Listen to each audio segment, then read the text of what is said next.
चाहे हैं। और लाइट बीरेन जी भी आ गए हैं। बीरेन जी, क्या अपडेट्स हैं हाथरस से आपके पास?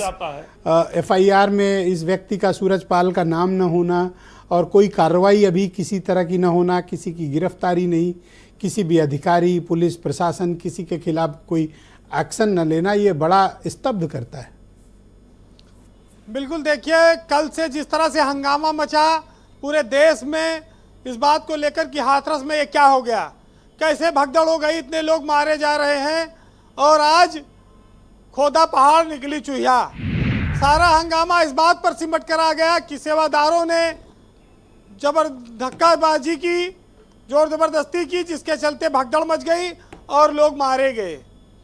इतना बड़ा आयोजन, इतने बड़े बाबा, इतना मशहूर नाम, उनके ऊपर न कोई जांच न कोई कार्रवाई। ये आप कह सकते हैं कि सूरजपाल के बारे में लोग कहते हैं कि वो दलित समाज से आते हैं, उनके करोड़ों अनुयायी हैं, जिसकी वजह से राजनीतिक दल उनके पास आशीर्वाद लेने जाते हैं। सरकारें उनके खिलाफ कार्रवाई करने की हिम्मत नहीं जुटा पाती हैं। आज तक शायद कभी ऐसा हुआ नहीं होगा कि 100 से ज़्यादा लोग मर जाएं और बाबा चुपचाप घर में लेटे रहें और छोटे मोटे लोगों पर मुकदमा लिखकर बाबा के गेट के बाहर पुलिस खड़ी रहे और खाली कागज निकाल निकाल के देती रहे और उसके बाद लौट आए। सोचिए कि इस देश में पाखंड, अंधविश्वास की जड़ें कितनी गहरी हैं, जिसका फायदा ये बाबा लोग उठाते हैं और जिससे सरकारें तक डरती हैं। बाबा सूरजपाल से लोग क्यों आज सरकार डर रही है? लोग उनको क्यों मानते हैं? लोग उन्हें कृष्ण का अवतार कहते हैं और उनको सिद्ध पुरुष के तौर पर माना जाता है। भोले बाबा सबकी मनोकामना पूरी करते हैं। उनके इस दैवीय ताकत से सरकारें और नेता डरते हैं। शायद यही वजह है कि उनके ऊपर अभी तक कोई कार्रवाई नहीं की गई है। वो दिव्य शक्ति से लाखों करोड़ों अनुयायियों को चमत्कार दिखाते हैं, लोगों की बीमारी दूर कर देते हैं, दिव्य पानी पिलाते हैं, पता नहीं क्या क्या उनके पास पाखंड है जी। जानकारी तक तो ये बात आई है जहां मैनपुरी के लोग कहते हैं कि बाबा को रोज सवेरे दूध से नहलाया जाता है, फिर उसी दूध से खीर बनाई जाती है और उसका प्रसाद लोगों को बांटा जाता है। ऐसा ऐसा अंधविश्वास सुनने में आ रहा है। और सबसे बड़ी बात यह है कि खाली छोटे तबके के लोग नहीं, गरीब लोग नहीं, बड़े बड़े पढ़े लिखे और पैसे वाले लोग भी इस तरह के बाबाओं के अनुयायी होते हैं। जो बहुत बड़े बड़े विद्वान हैं, जानकार हैं, नेता हैं, साइंटिस्ट हैं, अफसर हैं, ये भी सब इनके भगत होते हैं और उन पर अटूट विश्वास करते हैं। ये पाखंडी करते क्या हैं ऐसा वीरेन जी कि इनके लाखों अनुयायी हो जाते हैं? नेता बेचारा सर पटकता रहता है, विधायक सांसद रोज परेशान रहते हैं, ये न रूठ जाएं, वो न रूठ जाएं, पूरा जीवन उसका लग जाता है जनता के बीच। लेकिन मैं देखता हूँ ये बाबा कुछ नहीं करते, आते हैं, पता नहीं ऐसा क्या करते हैं, लाखों इनके अनुयायी हो जाते हैं। ये कैसे? ये जी प्रवचन की जो कला है, जो धर्म के नाम पर लोगों को अपनी ओर खींचने की जो शैली, जो तरीका है, और धर्म में अधर्म से जो डर है, उस सब का ये लोग फायदा उठाते हैं। जो कथा, सत्संग, प्रवचन, इसके नाम पर पूरे देश से लोग इनके यहाँ इकट्ठा हो जाते हैं। अब देखिए, ये हमारे देश में हमेशा से रहा है और लोग इनका भाषण सुनकर, प्रवचन सुनकर, कथा सुनकर इनको भगवान मानने लगते हैं। फिर हम आप उनको समझा नहीं सकते कि ये पाखंड है, भोली भाली जनता इससे लुट रही है, इसको बंद होना चाहिए, ये माया जाल खत्म होना चाहिए, लेकिन वो होता नहीं।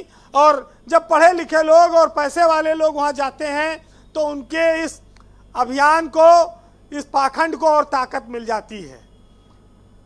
धर्म ग्रंथों में, वैसे धर्म ग्रंथ तो देखिए हर घर में पढ़ा जाता है ना, तो इनसे बाबाओं सुनने में कौन सी बहुत बड़ी उपलब्धि है।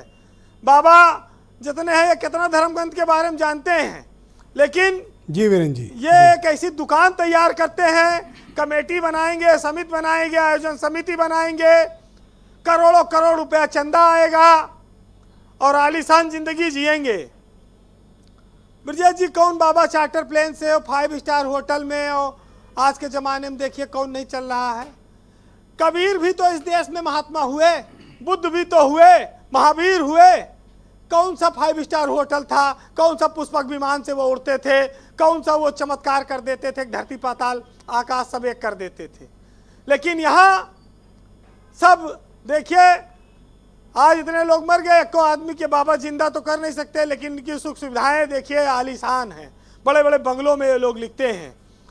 आज आशीर्वाद के बदले लोगों को मौत मिली है और इस पर विचार करने की जरूरत है कि हम जिस समाज में हैं, जिस समाज में हम जीते हैं, वहाँ धागों और तावीज़ों पर जो हम जकड़े हुए हैं, उन पर हमारा अटूट विश्वास है। ये जंजीरें कितनी सही है और कितनी धोखेबाजी वाली हैं। जी वीरेंद्र जी, क्योंकि ये सब एक ऐसा बंधन है जो विश्वास पे चलता है। वैसे बहुत ज़्यादा हम लोग इन चीज़ों पर नहीं बोल सकते, क्योंकि ये समाज में करोड़ों लोगों के भावनाओं की बात है। जो आज अस्पताल में लेटे हैं वो भी कर रहे हैं बाबा गलती नहीं है, बाबा तो भगवान के अवतार हैं, वो तो चले गए थे। तो जब अच्छा, अभी भी कह रहे हैं? बहुत सारी महिलाएं कह रही हैं, और मरने वालों में महिलाएं ही ज़्यादा हैं, बच्चे ज़्यादा हैं। अरे आप सोचिए कि आपने तो देखा कि बच्चों के मुंह में मट्टी भरी हुई थी, महिलाओं के तो मैं दलदल मैं भी बताया कि ज़्यादातर मौत कीचड़ जो है कुचल कर हुई, सांस फूलने से हुई, सांस नहीं ले पाए, उसी में मर गए। तो ये कहाँ चला गया जो है सब चमत्कार जो लोगों को दिखाई नहीं पड़ा। लेकिन समस्या इस देश की है कि हम इस देश की तरक्की के बजाय हमेशा गरीबी, अज्ञानता और बीमारियों से लड़ते रहे। अंधविश्वास से हम कभी नहीं लड़ पाए। इस अंधविश्वास से भी लड़ने की एक बहुत ज़रूरत है इस देश में, क्योंकि हमारे देश में सबसे ज़्यादा भगवान हैं, सबसे ज़्यादा मूर्तियां हैं, सबसे ज़्यादा मंदिर हैं, सबसे ज़्यादा तीर्थ स्थल हैं, लेकिन सबसे ज़्यादा गरीबी भी है, बीमारी भी है, भुखमरी भी है, जुल्म है, शोषण है, अत्याचार है, ठगी है, भेदभाव है, बलात्कार है। और इन सब चीज़ों पर भी हमको हमारे देश के लोगों को अभियान चलाना पड़ेगा। मरने वाले ज़्यादातर गरीब गुरबा किसान हैं और हमेशा मरते हैं। कभी बारिश नहीं होगी तो किसान मरेगा, कभी भगदड़ होगी तो गरीब गुरबा और अंधभक्त मरेंगे। तमाम सारी चीज़ें ऐसी इस देश में होती रही हैं जिन पर लगाम नहीं लग पाई है जी। और आज की कार्रवाइयाँ ये बताती हैं कि जैसे सदियों से रीत चली आई है वैसे होगी। जो सक्षम और प्रभावशाली लोग हैं उनको हमेशा बख्श दिया जाएगा।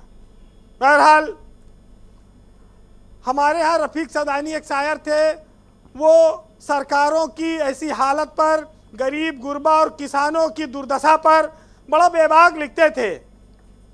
हालांकि वो थोड़ा व्यंग होता था, लेकिन आज के हिसाब से ये कह सकते हैं कि उनका एक शेर था कि पाखंडी रहें छाँव माँ और घामे मजरी हम, और जलपान करें नेता भुगतान करी हम, और भारत के किसानन के दुर्भाग्य तनी देखो कि गेहूं का धरे दिल्ली भूसा का धरी हम।